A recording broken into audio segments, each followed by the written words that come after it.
Pak Bahlil. Pak Ya, Bahlil ya. itu adalah menteri yang menurut responden ya kemudian yang kita olah gitu kan itu mempunyai nilai yang paling buruk. Apa yang bertanggung jawab itu? Iya, belum ada yang bilang bahwa saya yang bertanggung jawab terhadap masalah ini. Kita sebenarnya publik itu sebenarnya pingin bahwa ya ini ada tanggung jawab. Iya, ribuan kan yang masuk ke rumah Iya, sakit. dan yang paling parahnya adalah Bang, ternyata untuk program makan bergizi gratis ini belum ada peraturan yang kuat. Jadi memang kan kalau kita lihat stunting itu kurang gizi itu ternyata kan hampir separuh itu bukan orang miskin.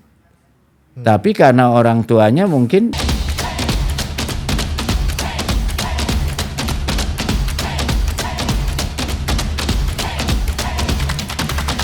Halo teman-teman, selamat berjumpa lagi dalam acara Retorika. Dan hari ini alhamdulillah puji Tuhan kita kehadiran tamu yang punya banyak informasi dan analisa yang layak teman-teman dengarkan ya, karena baru melakukan survei. Ini Mas Hairul Huda ya dari Selyos ya. Barangkali bisa jelaskan Mas, Selyos itu apa Mas sebenarnya singkatannya? Ya, makasih Bang Babang. Selyos itu Center of Economic and Law Studies. Jadi kita NGO, lembaga penelitian yang baru berusia sekitar 3-4 tahun ya, 4 tahun nggak salah. Itu bergerak khusus di bidang ekonomi dan juga ada soal hukum, soal sosial dan juga lingkungan. Jadi kita mungkin ya abang-abangan NGO lah itu istilahnya seperti itu. Jadi melakukan pengkajian terhadap Ekonomi. Kebijakan publik ya di Kebijakan bidang publik juga, ekonomi ya. dan hukum ya. Ya. Atau ekonomi dan hukum ya. Kebijakan publik di bidang ekonomi, hukum, Politik juga ya. politik kita nggak terlalu dalam, Ya. tapi kita berangkat pada kebijakan publiknya. Ya. Terus juga ada lingkungan juga, Bang. Ini katanya juga pecahan dari NGO yang lebih besar ya, bukan? Atau semacam ininya lah, produk ya kan selalu tuh beranak pinak begitu ya. Ya bukan pecahan, tapi kita memang ada beberapa personil yang dulunya di Indef. Di Indef ya. Saya sendiri dulu di Indef. Rekan saya ada Bima, ada Mas Media, ada Mas Fikar. Itu juga dulu juga ex Indef. Gitu. Yeah. Nah, kita memang ingin mengembangkan apa yang sudah kita pelajari di Indef, kemudian kita salurkan dengan yang positif lah bahwa lembaga penelitian semakin banyak semakin bagus dan yang jadi berkritisi. Indef juga supaya ada saingan lah ya, biar jadi lebih bagus lah ya. kita nggak saingan lah. Saingan kan bagus kan, bersaing itu ada kompetisi kan membuat masing-masing jadi berkembang. Oh kan, iya, saingan dalam arti positif yang ya, sehat. Ya kan pasti kalian persaingannya sehat lah, masa nggak sehat kan? Ya, dan baru saja melakukan kajian ya untuk setahun. Prabowo ini baik dari sisi ekonomi dan hukum juga atau politik atau apa? Kita ada beberapa aspek seperti tata kelola, pengembangan kebijakan dan sebagainya yang itu masih masuk dalam hal ranah studi ataupun disiplin ekonomi, disiplin politik dan juga disiplin yang lainnya. Sisi apanya tuh yang di survei atau diteliti ini? Apa pendapat masyarakat atau apanya dari yang dianalisa ini? Ada dua jenis survei yang kita lakukan. Yang pertama kita menanyakan langsung ke masyarakat melalui survei online, gitu kan, ada 1.300-an responden. Kemudian kita juga menanyakan kepada wartawan soal kinerjanya. Jadi kita tidak mensurvei soal kepuasan, tapi kita mencoba untuk menilai kinerja dari menteri terkait yang hasilnya sudah Bang ketahui gitu kan. Udah keluar di majalah Tempo ya, edisi 1 tahun ya. 1 tahun dan beberapa media massa juga menerbitkan hal yang serupa. Jadi buat yang belum baca, kira-kira kesimpulan utamanya apa dari hasil itu? Ya, yang pasti adalah kesimpulannya memang masih banyak PR, masih banyak kalau kita lihat secara overall pemerintahan ini masih banyak yang harus diremedial. Artinya nilai yang kita lakukan adalah 3 dan hasilnya adalah 3 dari 10.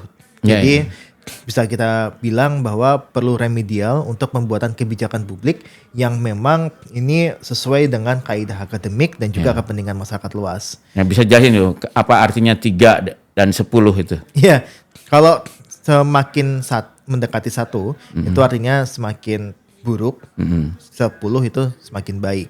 Jadi nggak lulus dong kalau dapat 3 dari 10 nih. Iya, kalau katakan lulus, ya kan nggak ada lulus gak lulus Bang. Tapi yang pasti kita katakan masih banyak PR di situ, masih banyak yang perlu diperbaiki di situ.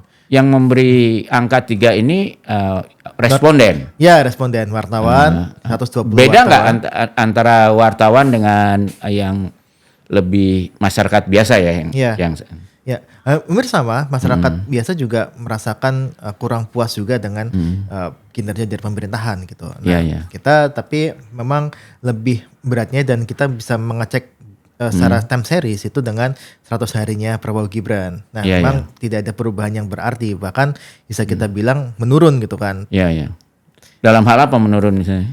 Banyak Bang. Kalau kita cermati sebenarnya salah satunya adalah terkait dengan Pak Bahlil. Pak Bahlil itu adalah menteri yang menurut responden ya kemudian yang kita olah gitu kan itu mempunyai nilai yang paling buruk. Iya. Karena apa? Karena kebijakan-kebijakannya memang selain kontroversial itu juga merugikan masyarakat secara luas. Iya. Misalkan kalau kita lihat di Februari misalkan itu ada kebijakan terkait dengan LPG 3 kg yang dimana menghilang dari pasar ya. Menghilang di pasar dan pada survei kajian kita yang 100 hari itu belum masuk di situ. Tapi di kajian yang 1 tahun kita masukin di situ dan memang jadi bahan pertimbangan utama. Karena apa? Karena ya wartawan ini kan selalu mendampingi menteri nih kemana-mana gitu kan. Mereka mencari berpemberitaan terkait dengan menterinya. Terus kemudian mereka juga mempunyai cover board set bahwa mereka mewawancarai selain dari kementeriannya, mewawancarai orang lain juga gitu kan. Nah, kita rasa sebenarnya yang pada akhirnya mereka bisa menilai bagaimana sih kinerja menteri itu dan menurut informasi yang didapatkan oleh wartawan bahwa ya menteri itu memang kinerjanya buruk gitu kan. Nah makanya selain itu siapa lagi yang dinilai buruk nih oleh hasil survei ini? Ya, satunya lagi adalah Pak Dadan. Oh, Pak Dadan ya. Makanan bergizi gratis ini. Iya, MBG itu. Jadi kita melihat bahwa ya kalau Pak Dadan memang sangat sentimen negatifnya terkait dengan program MBG gitu kan. Ya, karena banyak yang keracunan ini ya di berita ya. Ya, dan memang menjelang 1 tahun itu semakin banyak kasus-kasus keracunan. Jadi memang heavy-nya kepada masalah keracunan itu. Dan saya lihat sebenarnya ketika kita bandingkan ya Pak Dadan ini kan memang di 100 hari itu belum terlalu kelihatan lah bahwa itu masih program baru dan sebagainya. Tapi menjelang 1 tahun kita lihat ternyata sentimen negatifnya cukup banyak. Dan itu tergambar dari penilaian dari teman-teman wartawan gitu kan. Bahwa teman-teman wartawan ternyata menilai Pak Dadan ini berkinerja kurang baik atau buruk lah ya. Tapi survei ini ya itu sebetulnya menggambarkan realita atau menunjukkan komunikasi publiknya buruk gitu. Iya. Karena kan kalau kita dengar pidato presiden, dia kan bilang Konten dari 1,4 miliar porsi yang diharapkan ada 0,07% apa gitu. Pokoknya 99,99% lebih itu berhasil gitu. Jadi kan kalau lihatnya seolah-olah berhasil dong gitu. Tapi kan yang muncul dan menjadi narasi publik ini kok malah yang gagalnya itu kan kira-kira. Iya. Sebenarnya kalau kita lihat dalam hal komunikasi dalam hal komunikasi sebenarnya kita juga menyayangkan apa yang disampaikan oleh Pak Presiden terkait dengan angka-angka tersebut. Karena kita tahu bahwa untuk masalah kesehatan terutamanya itu rasio gagalnya harusnya 0. Jadi tidak boleh ada kegagalan di situ. Nah, ini yang tapi apa mungkin ya rasio kalau saya lihat misalnya di Cina dan India kan udah lebih dulu di India ada merayakan ya di India malah yang mati banyak gitu ya. Jadi ya kita harusnya jangan seperti itulah gitulah. Tapi negara yang kayak Cina aja yang disiplinnya sangat tinggi gitu. Itu juga banyak kan bayi-bayi masuk rumah sakit keracunan dan sebagainya. Apakah cukup logis ya untuk mengatakan bahwa ya katakanlah catering terkenal aja beberapa Iya. kadang-kadang keracunan ya kan. Iya. Jadi apakah logis untuk mengharapkan zero defect? Ya itu cita-cita kita semua ya. Iya. Tapi Iya. kalau komunikasi ke publik yang baik kan seharusnya masyarakat tuh sudah diingatkan dalam program seperti ini nggak mungkin mulus 100%, ya kan? Ini kan manage expectation sebetulnya kan. Tapi kalau ekspektasi masyarakat ini akan zero defect, begitu ada langsung, nah kan, bohong kan? Ya kalau saya merasa komunikasi publiknya buruk sekali karena nggak mungkin program melibatkan begitu banyak anak dalam waktu singkat tidak ada insiden itu. Itu rasanya hanya terjadi di dunia lain barangkali ya. Iya. Tapi ekspektasinya begitu gitu loh. Iya, soalnya masuk ke program prioritas juga Bang masalahnya. Iya. Iya. Dan menurut saya juga mungkin pengawasan kan karena sebetulnya ya kalau komunikasi publiknya baik ya. Itu mungkin sebelum ada delivery kan mestinya sekolah, orang tua di briefing lah. Kita mencoba begini, mudah-mudahan nggak ada insiden. Tapi kalau lihat pengalaman India, Cina dan 112 negara lain yang mulai itu kayaknya nggak mungkin. Kita hanya bisa berharap termitigasi. Jadi minta para guru dan orang tua dikasih tahulah tanda-tanda. Misalnya kalau makanan itu nggak sehat, atau dikasih kursusin lah dulu. Karena kan tiap satu anak minimal ada bapak dan ibunya yang akan ingin mengawasi kan. Iya kan, kira-kira gitu kan. Iya.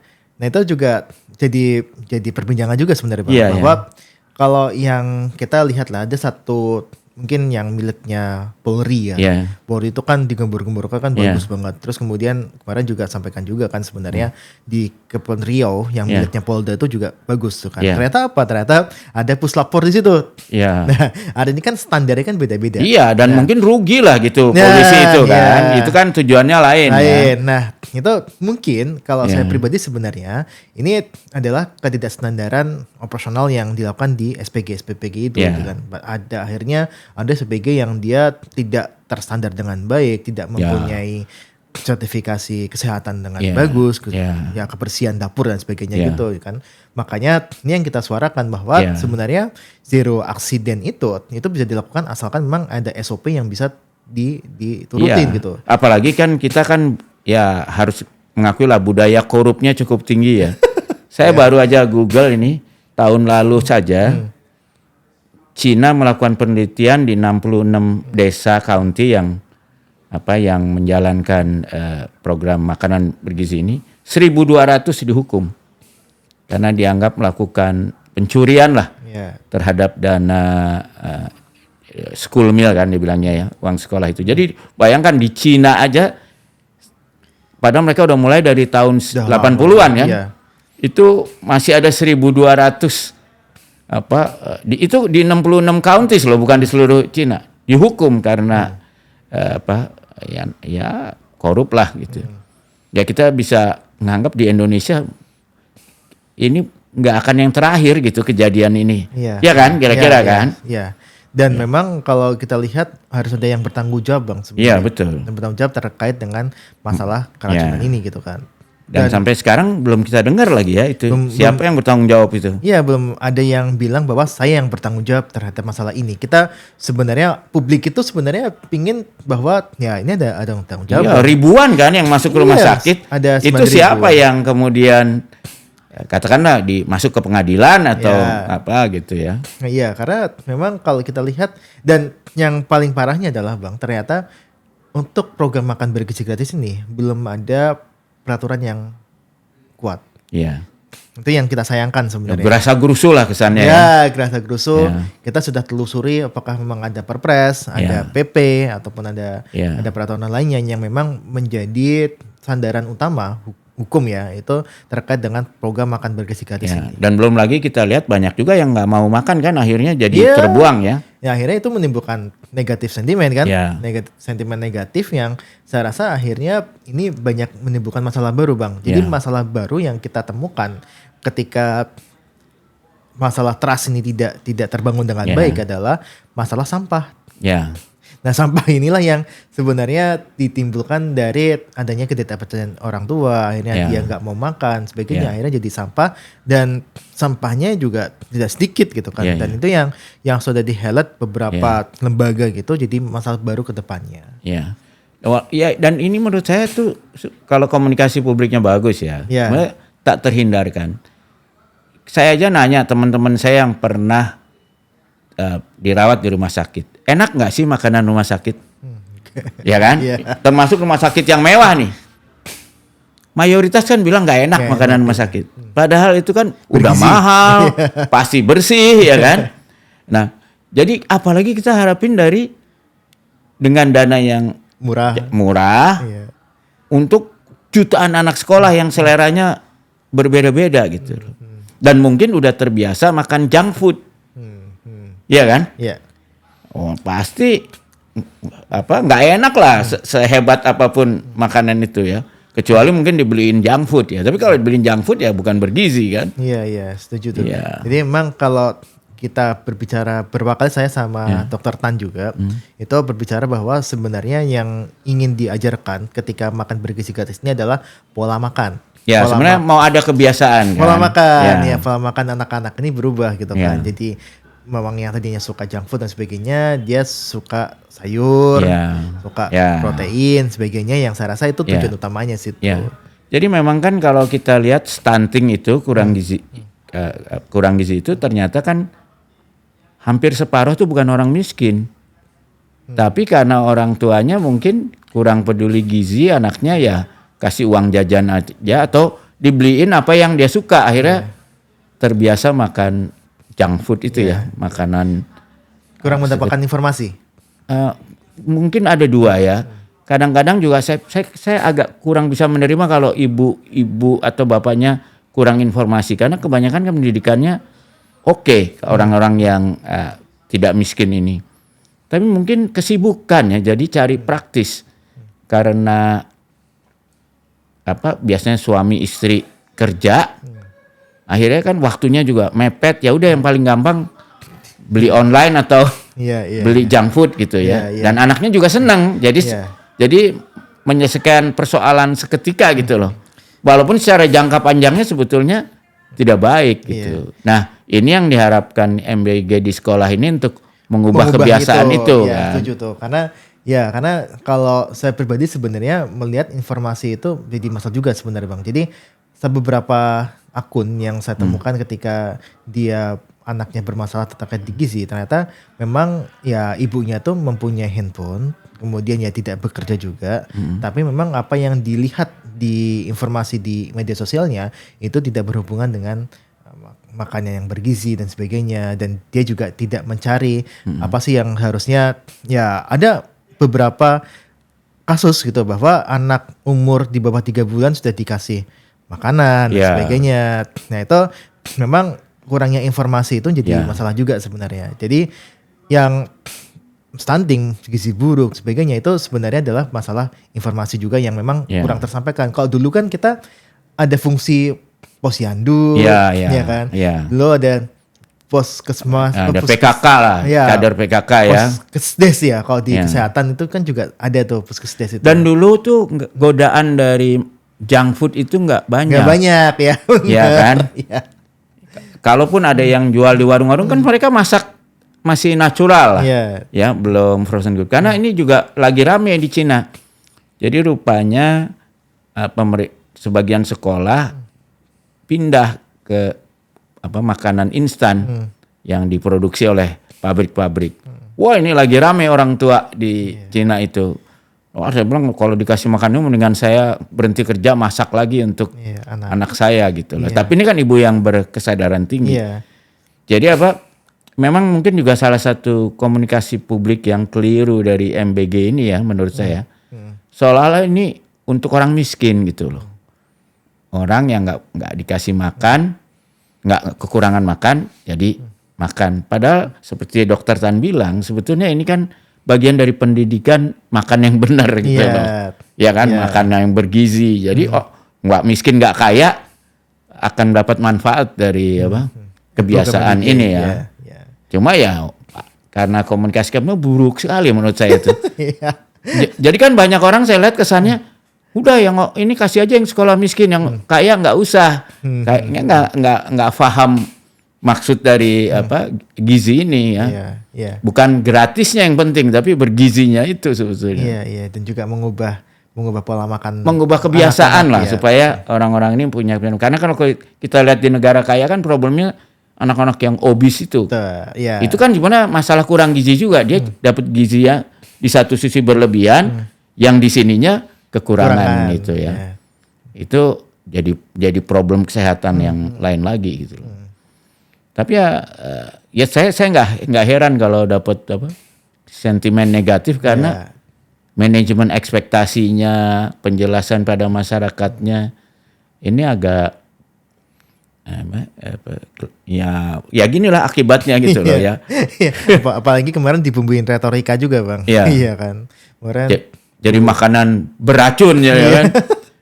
Dan juga Bu Nani SD yang bahwa ya sambil menangis-nangis minta maaf dan sebagainya itu kan seharusnya kan memang kalau komunikasi publik itu kan ya harusnya disampaikan dengan baik dan benar, siapa yang bertanggung jawab gitu kan. Nah ini timbul kalau saya lihat Bang ya, jadi ini timbul dari apa, dari ketidakadanya peraturan yang menaungi MBG. Sama ini tuh ternyata kosong peraturannya. Ini juga tergesa-gesa ya. Tergesa-gesa, tidak ada aturan payung hukum yang membawahi lah istilahnya, membawahi program ini, yang pada akhirnya ketika terjadi kasus seperti sekarang yang ada adalah lempar tangan semua. Bahwa ini urusannya kesehatan, ini urusannya BGN, BGN turun lagi ke SPPG, SPPG dan sebagainya. Makanya ini memang salah satu penilaian yang memang kita highlight di dalam MBG ini adalah salah satunya adalah tidak adanya peraturan yang menjadi patokan menjadi payung hukumnya dan sebagainya gitu kan, yang pada akhirnya ya ini dari sisi tata kelola kebijakan publiknya itu buruk, dan kita akhirnya ya ini wajar ketika wartawan memberikan nilai yang negatif terhadap Pak Dadan. Iya. Karena kalau di India itu ya itu sampai diputuskan oleh Mahkamah Agung bahwa mendapatkan makan siang di sekolah itu adalah hak dari setiap pelajar yang di sekolah itu. Jadi mereka kalau secara hukumnya udah kuat itu, kalau nggak ada makanan di sekolah bisa digugat itu sekolah negerinya ya, tapi khusus untuk sekolah negeri ya. Ada beberapa seperti negeri dan sebagainya itu juga mencantumkan itu di undang-undang, undang-undang bahkan bukan perpres ya, di undang-undang gitu kan, dan memang sangat kuat sekali. Nah problemnya di kita adalah memang sudah mau dikebut gitu kan, programnya sudah mau buru-buru jalan, tapi peraturan hukumnya belum ada. Organisasinya aja baru dibuat bulan apa itu kan? Agustus tahun 2024 Pak itu. Badan Gizi Nasional.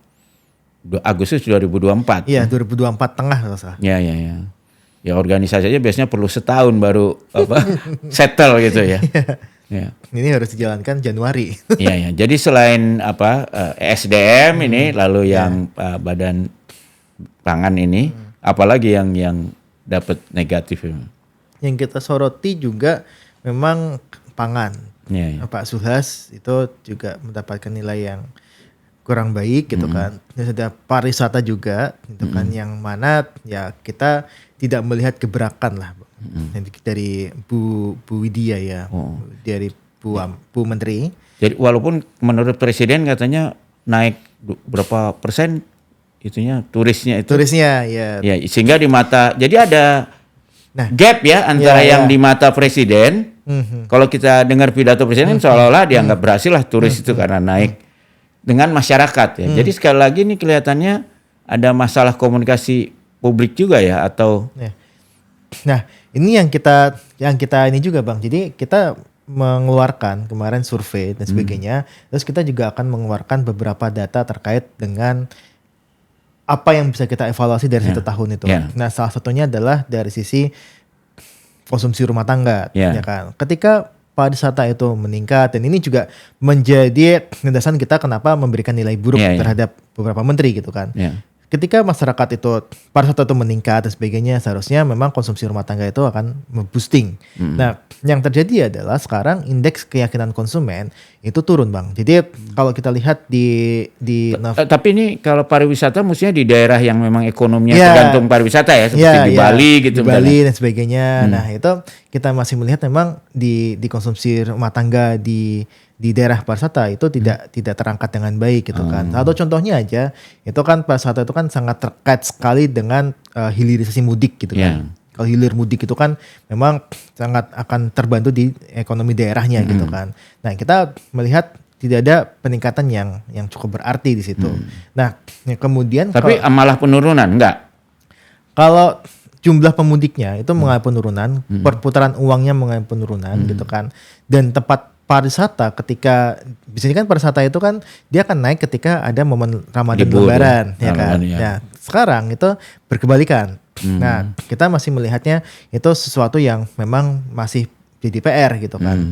Nah, kemudian kita juga melihat kemarin yang soal misalkan pembangunan pariwisata yang ada di daerah luar Pulau Jawa. Kita mengetahui dulu ada destinasi baru, pariwisata super prioritas dan sebagainya gitu kan. Dan kita saya pribadi itu sudah beberapa kali ke tempat pariwisata tersebut juga tidak ada program yang memang mengangkat gitu kan. Meskipun ya program itu juga dicanangkannya di presiden yang tahun lalu gitu kan. Nah, kita melihat untuk yang saat ini itu tidak ada terobosan yang berarti gitu kan.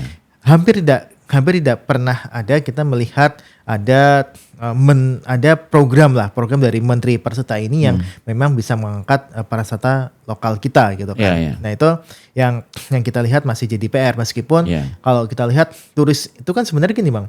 Turis mancanegara itu bisa dua, bisa berlibur atau dia bisa ya berbisnis ataupun melakukan kegiatan selain pariwisata di dalam negeri. Kayak itu ya yang di Bali itu banyak ya yang bekerja dari jarak jauh ya. Jarak jauh dan sebagainya. Jadi memang yang dipakai datanya itu adalah untuk alur orang masuk melalui pintu bandara nasional. Itu yang dihitung sebagai mancanegara sebenarnya. Nah, kita kritisi data itu juga bahwa di sini bukan hanya untuk berpariwisata, tapi mereka juga ada yang bekerja di sini, ada yang melakukan meeting mungkin di Indonesia dan sebagainya, tidak berhubungan langsung dengan pariwisata gitu. Nah, kalau misalkan kita berhubungan dengan pariwisata itu adalah lebih kepada bagaimana kita melihat ekonomi di daerah-daerah yang memang ada wisatanya dan kita lihat masih tidak terlalu menggembirakan juga gitu. Dan juga mungkin tipe yang datang ya, kalau yang datang backpacker nggak banyak untungnya secara ekonomi ya. Dan juga ini terkait juga dengan kebijakan ini, Bang. Ternyata kita juga temukan juga fakta bahwa kebijakan efisiensi itu mempengaruhi juga sektor pariwisata di daerah. Ternyata memang kalau kita lihat hotel itu kan ada 7 hari kerja. Ternyata 4-5 hari kerjanya itu dipengaruhi oleh sektor pemerintah. Jadi kemarin ada pemangkasan perjalanan dinas, hancur dong dia ya? Itu. Jadi 4 dari 5 hari itu ternyata memang tergantung dari pemerintah. Jadi ada kegiatan kunjungan ke lapangan dan sebagainya, rapat-rapat itu memang dia berpengaruh besar. Yang untuk sektor yang swasta itu cuma Sabtu Minggu lah paling enggak gitu kan. Nah, ternyata itu juga berpengaruh gitu. Iya. Apa mungkin realokasi ya? Karena kan di satu sisi pasti hotel-hotel yang biasa ngandelin perjalanan dinas ini mengalami pukulan berat lah ya. Pasti ya. Ya, sewaan mobilnya apa segala. Tapi di lain pihak kan ada pembangunan dapur baru, ada di sekolah-sekolah dan sebagainya. Yang orangnya beda gitu. Jadi kalau kita tanya di orang sini pasti pada ngeluh lah karena kehilangan bisnis. Tapi kalau di sebelah sini mungkin dia merasa yang tadinya nggak punya kerja jadi punya kerja gitu ya. Ya, ini juga ada fenomena menarik juga, Bang, yang kalau kita cermati gitu ya. Bahwa memang satu sisi kalau kita bicara mengenai realokasi anggaran, kita sudah bicara sama PHRI. PHRI juga menyampaikan bahwa ya kita sekarang tidak mengandalkan lagi pekerja yang monthly. Jadi mereka bukan pekerja bulanan, tapi mereka kerjanya harian. Jadi banyak sekarang yang mereka kerjanya cuma Sabtu Minggu. Dikontrak aja gitu. Dikontraknya cuma 3 hari dan sebagainya karena pas hari rame gitu. Kalau hari biasa cuma skeleton crew aja ya. Iya, skeleton crew dan sebagainya gitu kan. Karena impact dari realokasi anggaran itu cukup besar. Nah, yang kedua itu terkait tadi dengan yang Abang sampaikan terkait dengan kegiatan baru kegiatan baru itu termasuk MBG dan sebagainya. Nah, kita temukan juga, kita juga ada MBG Watch Bang. Jadi satu wadah baru untuk memperhatikan MBG. Iyalah perlu lah karena dananya gede dan melibatkan kepentingan publik ya. Kepentingan publik. Nah, sebelum itu kita juga menerima aduan juga bahwa ternyata di beberapa daerah itu tidak melibatkan pedagang lokal, pelaku usaha yang lokal, termasuk juga UMKM lokal. Nah, kita sangat sayangkan seperti itu. Contohnya dengan 10.000 untuk bahan baku, atau 2.000 itu dipaksakan untuk susu, akhirnya di daerah itu ternyata tidak ada yang memproduksi susu. Akhirnya dibelilah ke pabrikan yang besar. Padahal kan banyakan anak Indonesia juga alergi susu ya. Itu bisa malah sakit perut ntar. Ya laktosannya juga. Kita anti laktosannya banyak gitu kan. Nah, ini yang kita sayangkan dan kita temukan juga gitu kan. Tapi itu kan artinya pelanggaran dari aturan kan. Karena kalau kita lihat aturan di MBG-nya yang saya tahu itu dia itu bahan baku itu disuplai koperasi lokal. Ya kan? Karena si dapur ini hanya mengolah dan mendistribusikan, sehingga risikonya juga rendah. Gitu. Jadi dan dapur-dapur itu kan dikasih radius dari sekolahnya maksimum 5 kilo. Jadi pengantarannya. Jadi kemungkinan pasti orang lokal semua yang terlibat di situ tetap. Cuma saya nggak tahu harusnya kan koperasi yang mensuplai ini juga koperasi lokal ya. Kalau lihat dari penjelasan dari rencananya di MBG, tapi dalam praktek di lapangannya ternyata nggak seperti itu ya. Nggak seperti itu, nggak semudah itu ternyata. Jadi memang kalau kita lihat memang kita juga dapat juga paparan dari dari BGN ya terkait dengan itu ada koperasi, terus ada langsung ke petani dan sebagainya. Lalu kan maksimum 5 km dari sekolah. Kilometer, kemudian ada dari UMKM dan sebagainya gitu kan. Nah, kita temukan juga di situ ternyata yang daerah yang tidak mempunyai produksi susu memaksakan adanya susu di situ. Jadi dan kita juga sudah sampaikan bahwa kalau nggak ada susu ya bisa diganti dengan makanan yang lain, kacang hijau atau apa yang lebih bisa ditemukan di situ gitu kan. Nah, ini yang jadi problem gitu kan. Terus kemudian kita juga temukan problem juga adalah shifting. Jadi istilahnya adalah ini tuh sebenarnya program yang shifting. Orang yang biasanya pergi ke warung kantin misalkan gitu kan. Itu kan akhirnya banyak. Ya pasti dirugiin ya itunya warungnya ya. Warung kantin itu pasti akan mengalami penurunan yang cukup signifikan terkait dengan permintaannya. Nah, ini yang kita jadikan sebagai faktor. Realokasi ini nih. Jadi ada yang loser. Kebijakan publik kan selalu gitu. Ada yang nggak bisa menguntungkan. Ada yang diuntungkan, ada yang dirugikan. Tapi kalau kebijakan publik yang bagus kan harusnya dia memitigasi lah yang dirugikan ini kalau bisa seminimum mungkin. Harusnya atau kalau perlu dikasih kompensasi lah. Harusnya kan memang di situ kalau kita serius ke SPPG-nya gitu kan itu memanfaatkan ibu kantin di sekolah itu yang sudah tiap hari dan sudah terbukti nggak pernah keracunan ya kan. Itu terus kemudian kita juga melibatkan atau koperasi guru lokal dan sebagainya yang saya rasa itu seharusnya memang kalau kita lihat keinginan dari BGN itu ada ke situ. Iya, dan saya lihat juga programnya kan juga termasuk memberi pinjaman lunak untuk membuat dapur. Iya kan? Artinya ya kenapa nggak di sekolah itu kalau halamannya masih ada kenapa nggak dapurnya dibikin? Jadi kan risiko perjalanan nggak usah pakai mobil apa segala ya. Iya, nah itu yang kita tawarkan tapi kita coba untuk komunikasi ke publik bahwa ada solusinya loh gitu. Bahwa bisa aja dapurnya itu dipindah ke sekolah gitu. Sehingga pemerintah lebih konsentrasi pengawasan ya. Iya, tapi kan ini bisnis Bang soalnya Bang. Iya. Ini kan bisnis karena kalau kita lihat dari komponen biaya itu ternyata kan dari 15.000. Ya, dan bisnis di Indonesia itu biasanya gini, berebut dapat ditunjuk SPP, tapi dia nggak kerjain sendiri, dia jual lagi ke orang lain ya kan. Jadi dia dapat dari 15.000 itu mungkin dia dapat berapa 1.000 perak atau berapa, tapi dia nggak kerja apa-apa. Itu kan yang paling sering dilakukan dalam budaya premanisme pedagang nih, pemalak ini. Tapi kan yang ngerjainnya kasihan karena uangnya kan udah di bawah dari yang disebutkan. Nah, kita tuh melihat Bang, jadi kemarin tuh kan dari 15.000 itu ternyata itu dibagi 10.000 itu ke bahan makanan, 3.000 ke operasional, 2.000 itu manajemen fee. Bayangkan Bang, jadi itu 2.000 per porsi. Ada 3.000 porsi per SPPG. Mungkin satu yayasan dia bisa mempunyai 3 sampai 10 dapur. Bahkan kemarin polisi juga menargetkan akan membuka 1.500. Oh, bukan 1.000 ya? 1.500.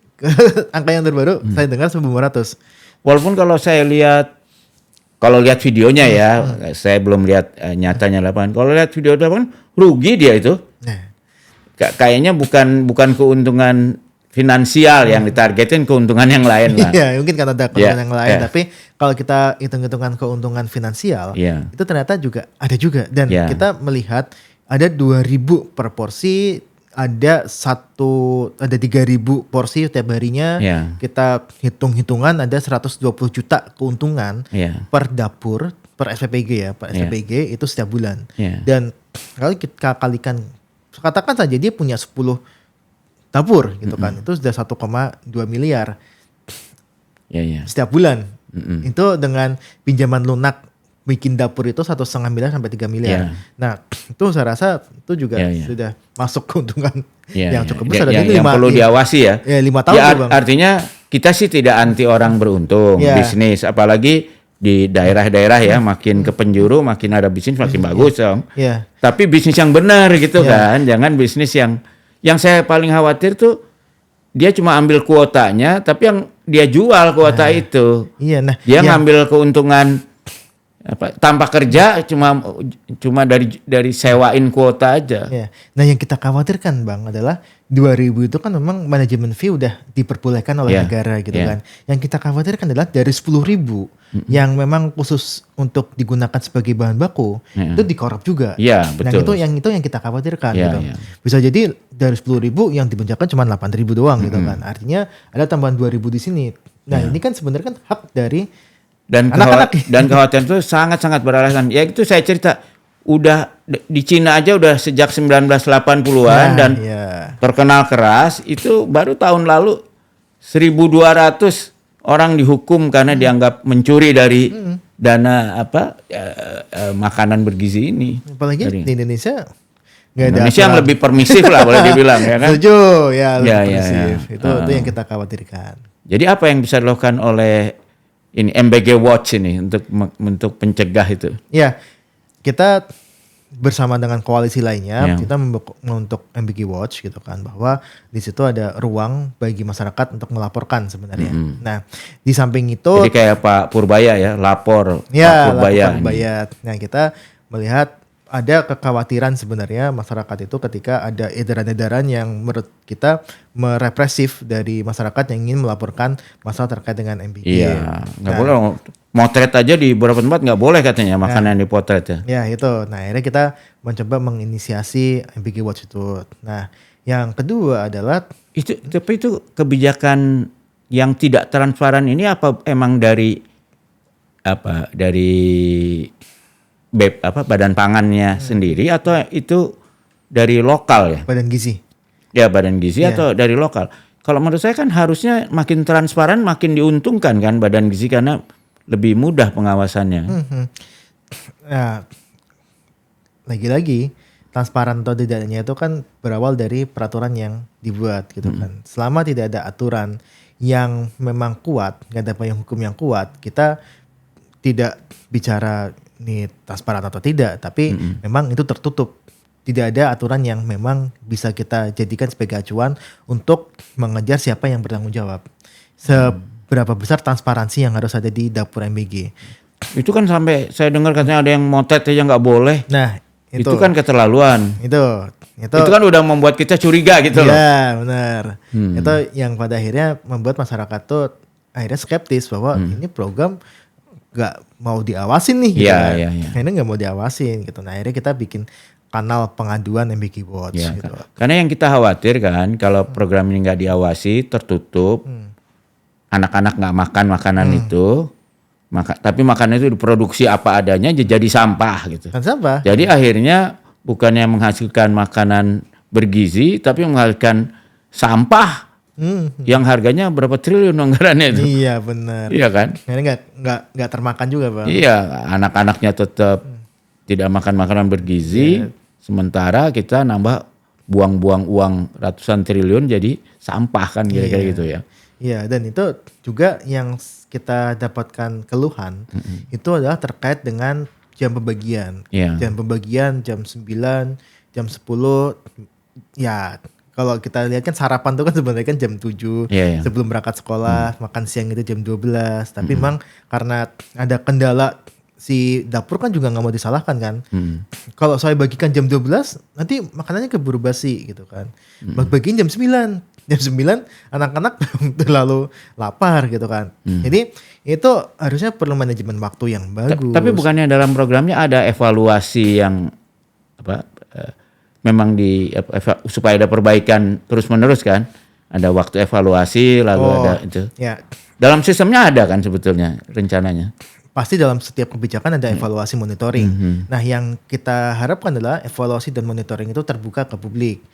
Sampai sekarang itu kita tidak menemukan laporan pertanggungjawaban, laporan evaluasi baik itu 3 bulan dan 6 bulanan terkait dengan program MBG ini. Iya. Dan itu yang kita sayangkan sebenarnya, dan kita terus tagih juga mana ada nggak dokumen evaluasinya. Itu mestinya bisa digugat melalui keterbukaan informasi ya. Keterbukaan informasi bisa, tapi masalahnya adalah ya lagi-lagi program ini nggak ada aturannya yang emang seharusnya dia menginformasikan berapa bulan sekali gitu kan. Jadi saran Celios ini setelah mengikuti ini untuk perbaikan MBG ini apa? Yang pertama adalah kita memang harus men-stop terlebih dahulu agar pembuatan kebijakan itu menjadi lebih baik. Jadi kita nggak bisa parsial. Perbaikan sambil jalan nggak bisa ya? Kita kalau melihat secara parsial itu akan terjadi bom waktu. Jadi ketika ini dihentikan ada beberapa yang bagus yang masih jalan, itu bisa jadi bom waktu juga. Jadi kita harapkan pemerintah dan masyarakat legowo untuk menunda dulu untuk program ini. Nggak panjang, sebulan, 1,5 bulan tuh juga bisa untuk melakukan evaluasi secara menyeluruh dan sebagainya, keluarkan tadi perpres dan sebagainya. Kalau kemarin itu 2 minggu yang lalu lah Bang. 2 minggu yang lalu tuh dari pemerintah tuh sudah bilang bahwa perpres itu sudah di meja presiden. Ya. Tapi sampai sekarang nggak keluar. Saya juga bingung juga. Itu di mejanya presiden siapa? Presiden Zimbabwe atau presiden Indonesia gitu kan. Nah itu sampai sekarang belum keluar. Dan kemudian ketika kita mau bilang ini salahnya A, B, C, dan D. Ini harus tanggung jawab A, B, C, dan D. Nah kalau nggak ada perpresnya kita siapa yang akan ditunjuk mukanya. Jadi, gitu. Jadi Celios mengusulkan ada moratorium 2 minggu gitu atau sebulan gitu. Ya. Moratorium sebagainya. Kalaupun ingin tetap dikeluarkan anggarannya bisa melalui bantuan langsung tunai seperti BLT itu selama sebulan sebagai penggantinya. Nah, tapi nanti malah dibeliin makanan tidak bergizi kan repot juga. Jadi malahan kebalikan dari tujuan.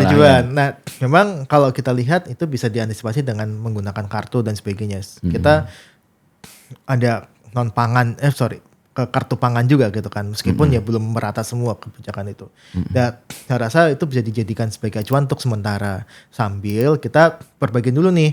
Dari ribuan dapur Bang, ternyata hanya sekitar belasan atau puluhan ya, tidak sampai 100 yang dia sudah memiliki sertifikasi kebersihan dapur. Terkait kebersihan dapur. Itu baru segitu. Dan ahli gizi ternyata di beberapa SPBG itu masih muda, belum punya pengalaman dan sebagainya, yang saya rasa itu tidak ada training yang cukup kuat dan sebagainya. Pada akhirnya ya kita tahu semua. Kalau saya lihat ini ya, kenapa dipersulit dan di birokrasi gitu. Sebenarnya kan makanannya difoto, dikirim ke atau kalau kita produksi di pabrik itu kan diambil secara acak berapa biji, lalu dikirim ke satu tempat untuk sebagai sampel untuk periksa kan.